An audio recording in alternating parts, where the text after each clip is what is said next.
దేవర దుమ్ము దులుపుతున్నాడు. ఎన్టీఆర్ని ఏ డైరెక్టర్ అన్న వాడుకుంటే తాను బాక్సాఫీస్తో బంతాట ఆడుకుంటాడన్న హీరో రామ్ మాట నిజమైంది. దేవర మొదటి రోజు ఓపెనింగ్స్ 100 కోట్లు ఉండొచ్చని అంతా ఎక్స్పెక్ట్ చేశారు. కానీ ఆ 100 మరో 100కు జతకట్టింది. ఏకంగా 172 కోట్ల భారీ ఓపెనింగ్స్తో దేవర ప్రపంచవ్యాప్తంగా బాక్సాఫీస్లో కలెక్షన్ల కత్తులు తిప్పుతున్నాడు. ఎంతమంది పాటల్ని కామెంట్ చేశారు, ఇంకెంతమంది ట్రైలర్ని ట్రోల్ చేశారు. ఇన్ని కుట్రలు, ఇంకెన్ని కుళ్ళు మాటలు, ఇవేవి దేవర్ని వెనక్కి నెట్టలేకపోయాయి. రివ్యూలో కూడా రివర్స్ స్వింగులు పెరిగాయి. కానీ ఏమైంది? కల్కి రేంజ్లోనే దేవర్కి భారీగా వసూళ్లు వచ్చాయి. మ్యాన్ ఆఫ్ మాసెస్కి సౌత్లో క్రేజ్ ఉంది. కానీ నార్త్ ఇండియాలో తనకు పెరిగిన క్రేజ్కి దేవరే నిదర్శనంగా మారింది. ఇంకా వసూళ్లలో ఎక్కడెక్కడ ఇలాంటి వింతలు క్రియేట్ అయ్యాయో చూసేయండి.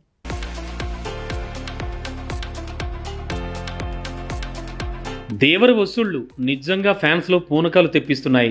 ఫస్ట్ డే వరల్డ్ వైడ్గా 140 కోట్ల వసూళ్లు అన్నారు. కానీ లెక్క తీస్తే 172 కోట్లని తేలుతోంది. కేవలం